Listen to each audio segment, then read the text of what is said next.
Hello. Hello. Welcome, family. We're all We new are, and shiny this morning, aren't we? yes, I smell better. And I was just commenting on Sis's roses. Those are the last of the Mohicans, the last Yeah. flowers of the season. Yeah. Yeah, they're Very beautiful. last. Yeah. Yeah. Yeah. So Thank we're you. on lesson 314, and I'll be reading it, and Nook has some beautiful insights to share with us, and also part of the text from chapter 7. We're going to be stringing that into this as well. So that's going to be wonderful. This lesson is entitled, I Seek a Future Different from the Past. I seek a future different from the past. From new perception of the world, there comes a future very different from the past. The future now is recognized as but extension of the present. Past mistakes can cast no shadows on it, so that fear has lost its idols and its images, and being formless, it has no effects. Death will not claim the future now, for life is now its goal, and all the needed means are happily provided. Who can grieve or suffer when the present has been freed, extending its security and peace into a quiet future filled with hope?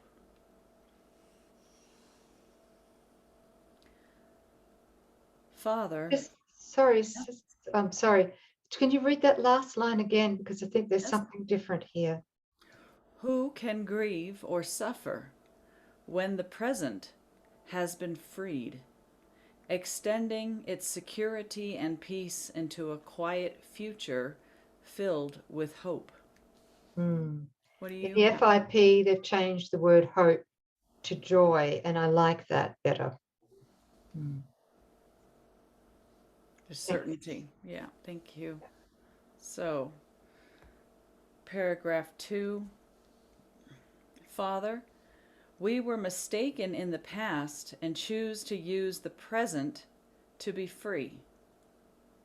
Now do we leave the future in your hands, leaving behind our past mistakes, and sure that you will keep your present promises and guide the future in their holy light. Hmm. I seek a future different from the past.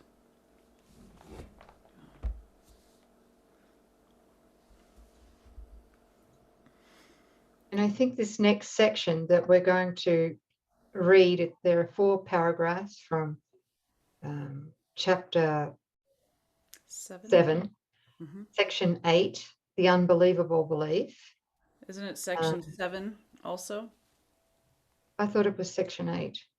Is it? Well, Um, it's section 8 in the FIP version. In the CE or the COA version, it might be section 7. What do you no, have, sis? no, okay. It's difficult on the phone because it jumps around if you don't touch Okay. it just right. But chapter 7, you're right, section 8, Mhm. the unbelievable belief. And Mm. I can't believe I haven't seen this section before. Well, actually, you and I read it We did? together. Yeah. Yeah, I have a note on my original Okay. there. So we did read it. I'm not sure. I think it was the year before last. Last lifetime, probably.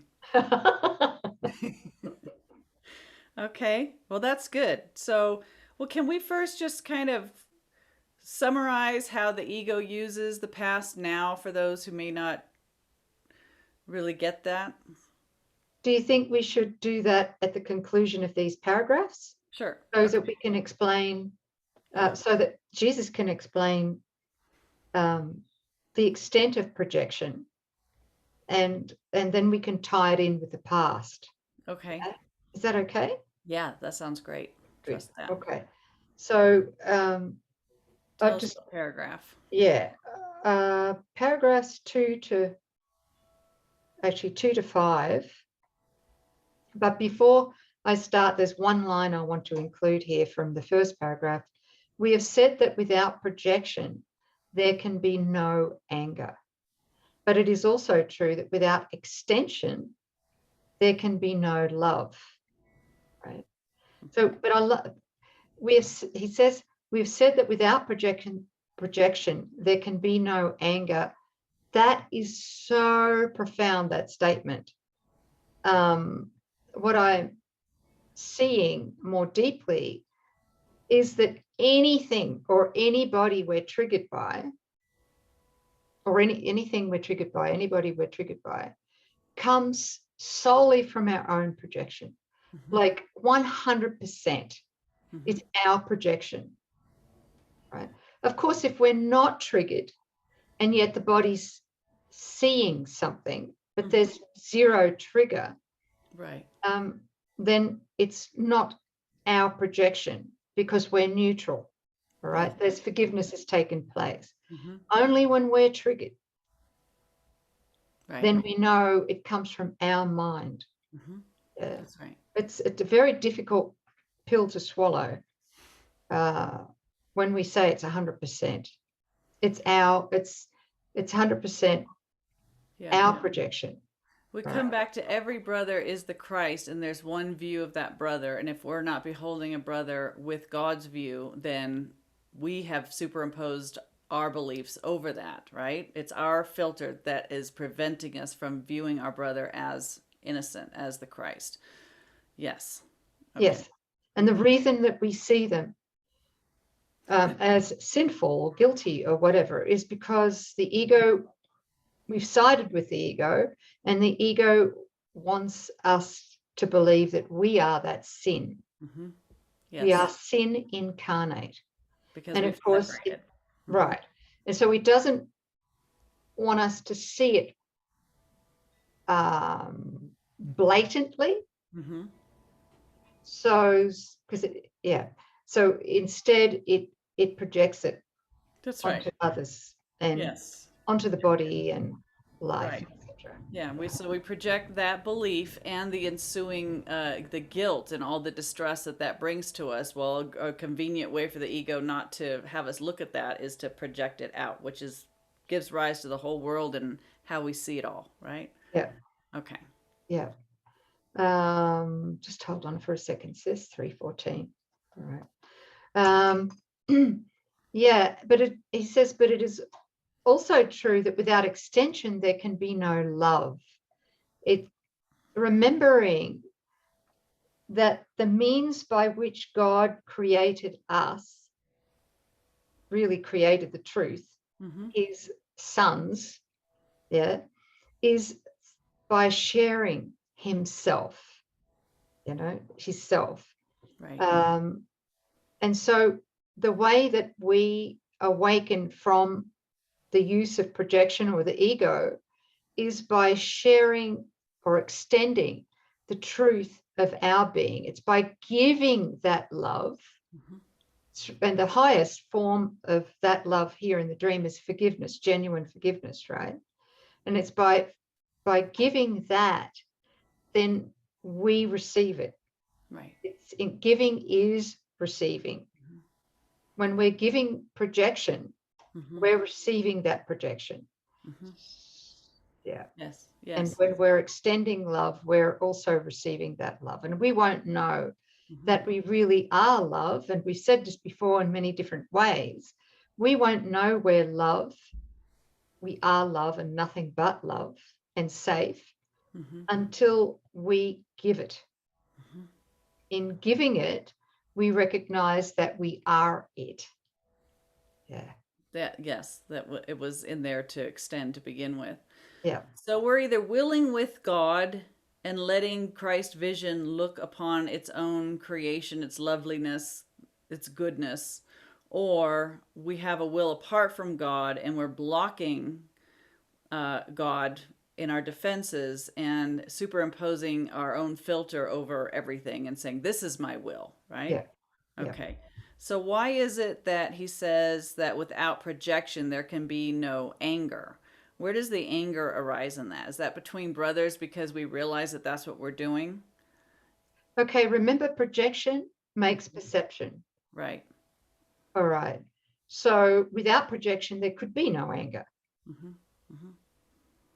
So it's our own anger that we're projecting out. Yeah. Yes. Okay. Yeah. All right. Shall I keep reading here? Yeah. So Dropping paragraph 2 of this section, the ego's use of projection must be fully understood before the inevitable association between projection and anger can be finally undone. The ego always tries to preserve conflict. It is very ingenious in devising ways that seem to diminish conflict because it does not want you to find conflict so intolerable that you will insist on giving it up. We know that one well, don't we, sis? Yes. Yes. Right? The ego therefore tries to persuade you that it, the ego, can free you of conflict, lest you give the ego up and free yourself.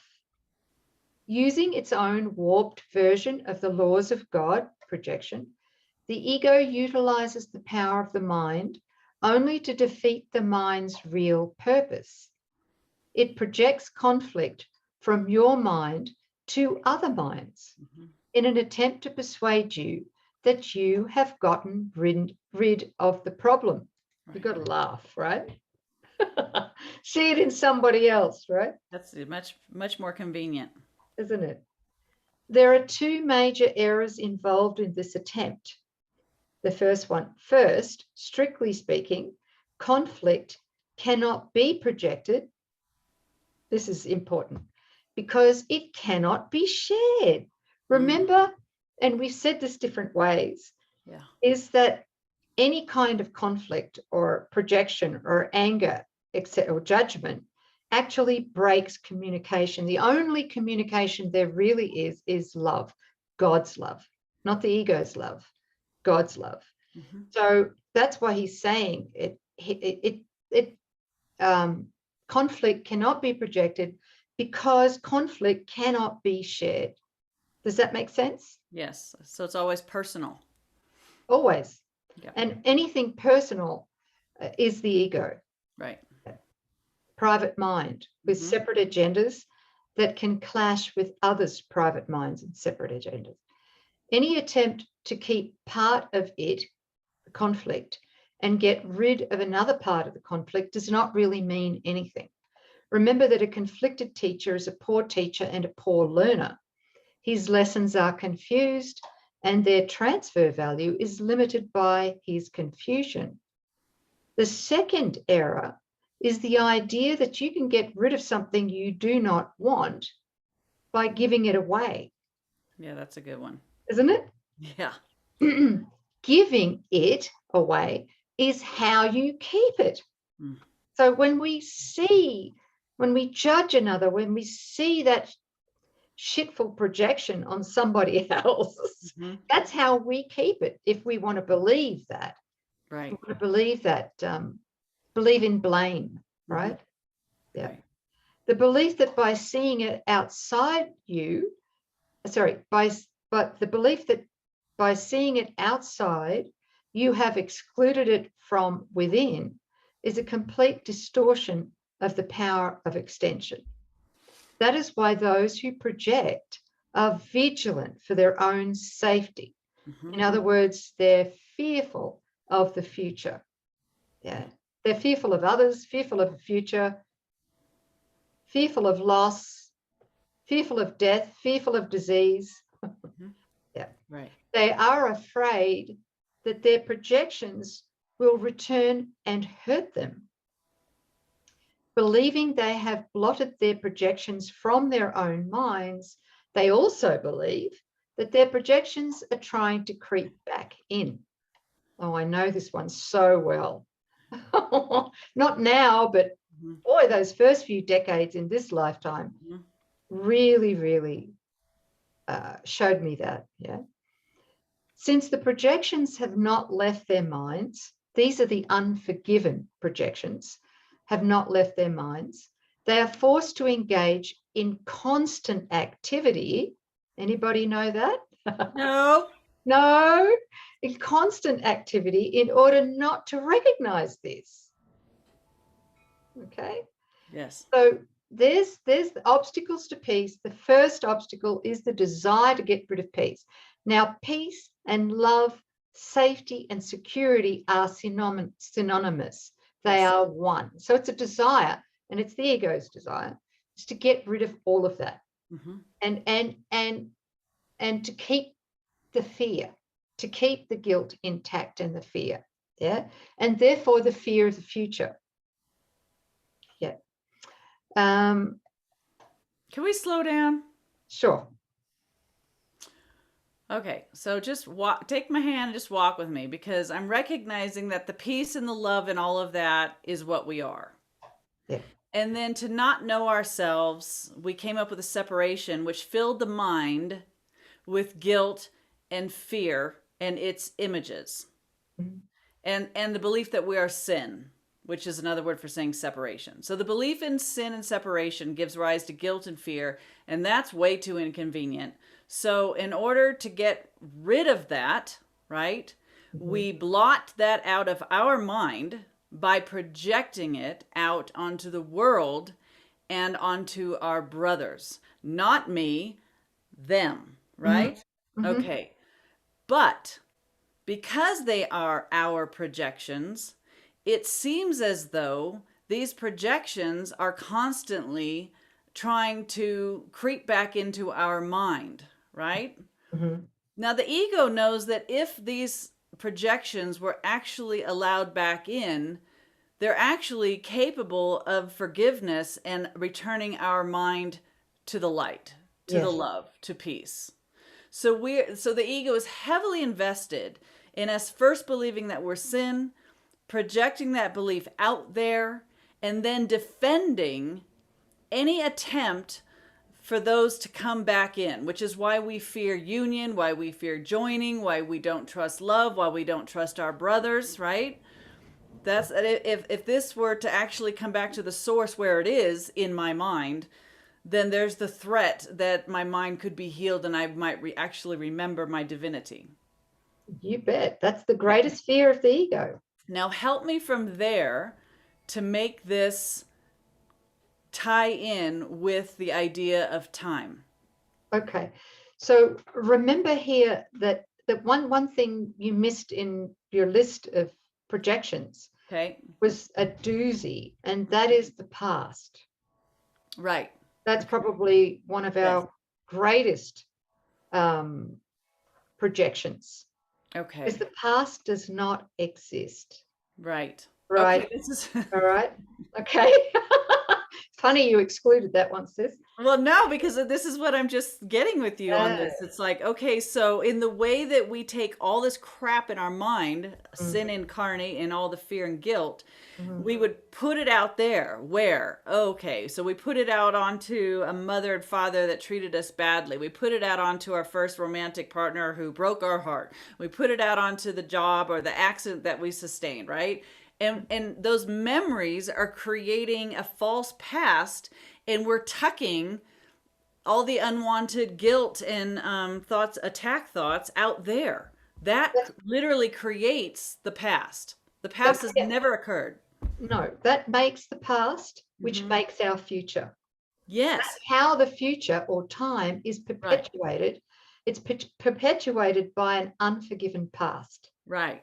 So then now we have the belief in that past that we made to hide our stuff in. And then that past creates the present filter, which then would overlay our future if we didn't forgive all this, right? And see what we're talking about. Okay. Yeah. Yep.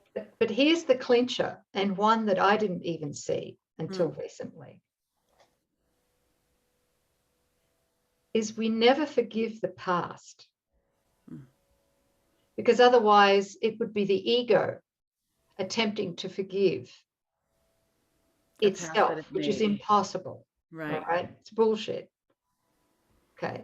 So what we're doing is we're forgiving our own projections of the past. That's really taking the past, yes, the ideas of the past, and mm-hmm. and how we've been victimized in all the different forms by different people and circumstance, the Yes. body, Yes. accidents, whatever. And we're bringing it here and we're going, okay, that's it. That's it. Yeah. This is obviously what I wanted. Right. Unless we come to that point mm-hmm. to admit that that's what we wanted. Mm-hmm. We have no idea why we wanted it, but obviously we wanted it. We do now. Projection, right? Totally. Okay. Yeah. I Right. needed a place to put the fear and the guilt in my mind somewhere. Right. So we plant it in the back. And can you all feel the difference between going through your past memories and forgiving this person for doing that and forgiving this and, realizing, yes, it's not really real, but you still have it in the illusory idea of a real past. And while there's a real past, it can't be forgiven. So it's only I'm forgiving myself for that projection of a past. Yeah. Yeah. And while there's a real past, it's just so good talking about this. It really is. This is fantastic. There is a real ego identity. Mm-hmm. Yeah. Whose past is it, right? Somebody's got to have the past. Who was that person in the past? But see how the ego goes, okay, I'll forgive some aspects of the past, right, but not all of them. Right. Yeah, even the good seeming past also has to be equally forgiven. Absolutely. Mm-hmm. The whole lot, all of it. All of it. Well, we can't do that forgiveness. We just need to show up and be willing with Holy Spirit, because he does it. Yes. It's the Holy Spirit that does it. He casts the light over the shadow of the past. And of course, then the past can disappear because the light's come to replace it, right? And you could, oh man. What's that? I'm just seeing like things like sentimentalism or, fondness for the past. Really, you guys, we're going to come forward and say, well, I don't want to forgive, that really happened. It was good or whatever.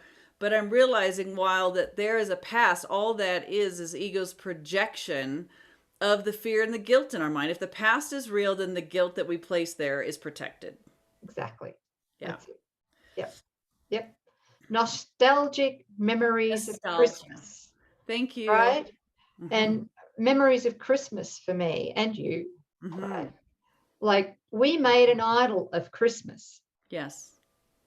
All of the gift giving. I mean, the fun of buying the gifts. The tree trimmings. The Christmas carols. That's it. All of that. My God. It's not bad. No. It's not that it's bad, but it does need to be divinely repurposed. Yes. Because we don't really know the meaning of Christmas through the ego filter. Wow. Because it uses those kinds of nostalgic memories against us to attack us later on when we're going through phases in life where perhaps that particular nostalgic euphoria is missing. Yeah.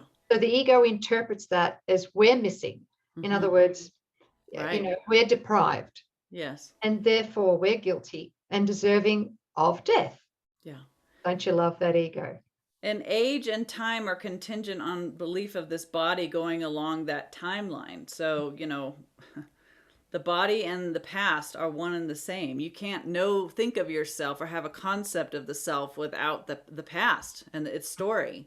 But when you forgive it, like there goes the idea of the body along with it. It's really big. Yeah. And just to confirm that we're never forgiving the past. Mm-hmm. This is so important. Yeah. We're only ever forgiving our own projections of the past because the past never existed. Mm-hmm. And if we don't forgive our own projections of the past, then we're going to increase the illusion of time. Mm-hmm. Remembering that the illusion of time is also suffering. We're going to increase suffering. And as you said, time and the body are one. Mm-hmm. We're going to increase suffering of the body as well. That's what aging is. So That we're is making aging. time. Mm-hmm. Yeah. There's only ever just here now. And even the thought of yesterday, right? When you think about, well, what did I do yesterday? You have to think of the body and where it was and what it was experiencing. And yet that too is a projection in the mind. If you could just catch this for a second, just realize we are mind. We are not this body. We never have been the body. And that all that really exists is an eternal now, without a beginning, without an end. If everything's eternal, there was never a start date and there's not a finish date. So how can you quantify anything? How could there be a yesterday, a today, or a tomorrow? Reality is out of this paradigm completely. Like, yeah. So forgiving the projection of time, forgiving ourselves for the projection of the body in that seeming time, the gap. Mm-hmm. The gap. And just tying this in with this lesson, 314, I seek a future different from the past. Mm-hmm. We can probably appreciate now that there's no way in the world that we can seek a future different from the past unless we've forgiven our projections of the past. Yes. Right? Yes. And he says in the first line of this lesson, from new perception of the world, there comes a future very different from the past. Yes. The future now is recognized as but extension of the present. Yeah. What the hell does he mean? He means present sinlessness, because we've already forgiven our projections of the past. If we haven't forgiven our projections of the past, then we're carrying that belief that we are sin with us into the future. Mm-hmm. And making time. Yes. That's why he says past mistakes can cast no shadows on the future, so that fear has lost its idols and its images in the gap, and being formless, it has no effects. Then he goes on to with this amazing statement: death will not claim the future now. For life, in other words, love as sinlessness, is now its goal, and all the needed means are happily provided. And I will add, effortlessly. All right. The future is effortless because it's not superimposed by an unhealed past. Mm-hmm. Who can grieve or suffer when the present has been freed, extending its security and peace into a quiet future filled with joy? Okay, so that is the healed mind, the one that knows of sinlessness and wholeness. Yeah. Extending that impulse, that loving impulse, extension is now creating or making the future. Yes. So it's only going to be producing more of itself. So it's not fear and separation and sin that's being projected. It's wholeness and innocence and love that's being extended.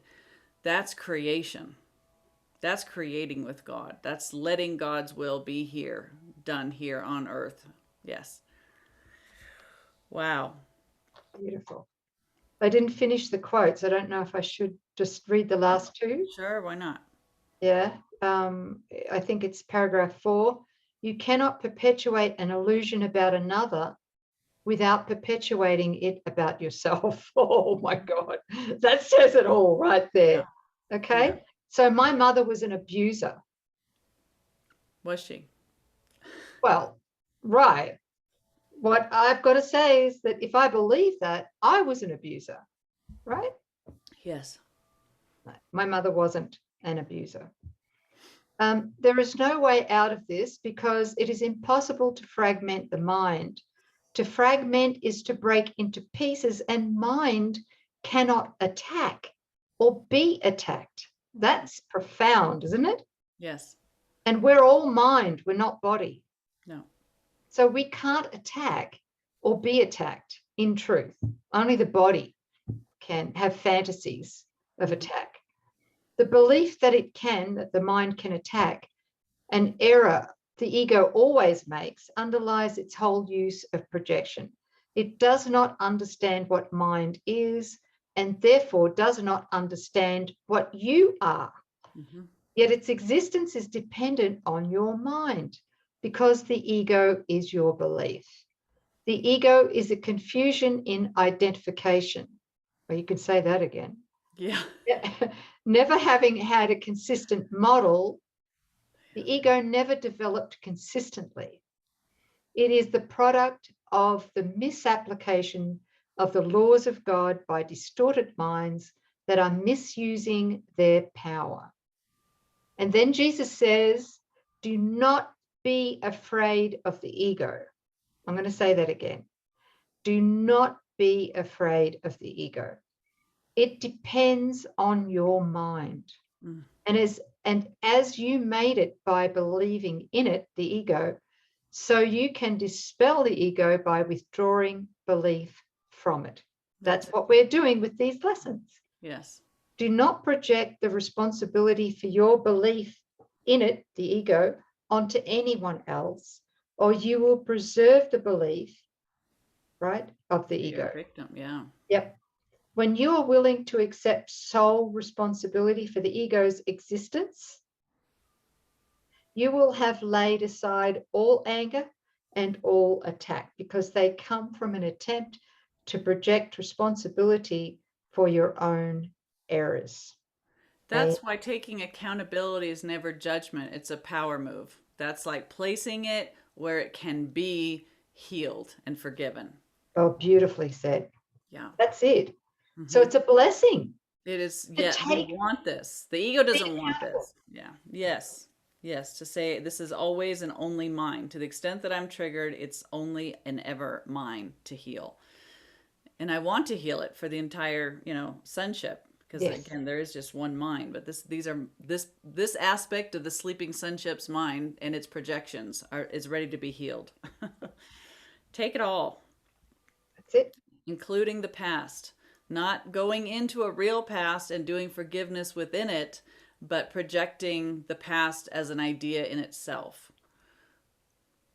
Yeah, it's a big concept filled with all kinds of potent memories, but it's never actually occurred. No. There's a mind bend. Yeah. Only the present is present. That's it. The eternal now. Mm-hmm.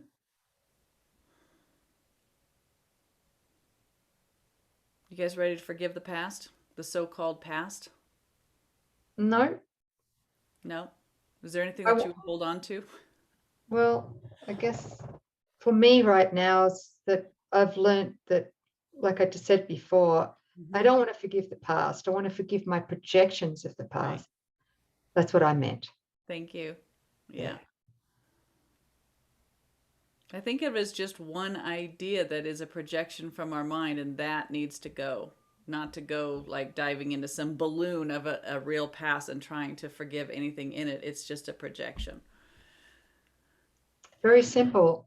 Mm-hmm. In my process right now is that as soon as I'm triggered, I have to go immediately to, well, I wanted this. Yeah. Whether I'm triggered by memory from the past, it's all the same, by another person, by my body, whatever, it's all the same. Right. Yeah. It's still projection. I must have wanted this and I don't want it now. Right.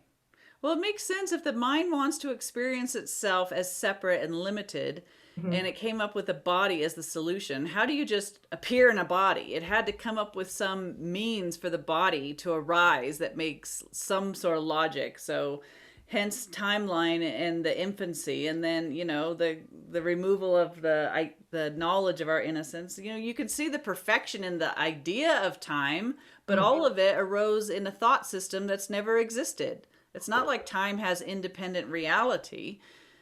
It's the projection of the idea of time that needs to be forgiven. Yep. Yes. Okay. That's it. We because can do time this. Is neutral. That's it. Remember? Like the body. Like the body. It's neutral. Time can't heal and it can't harm. Right. Unless we use it to heal or harm. Right. Yeah. That's it. Well, that was way bigger than I thought it was going to be.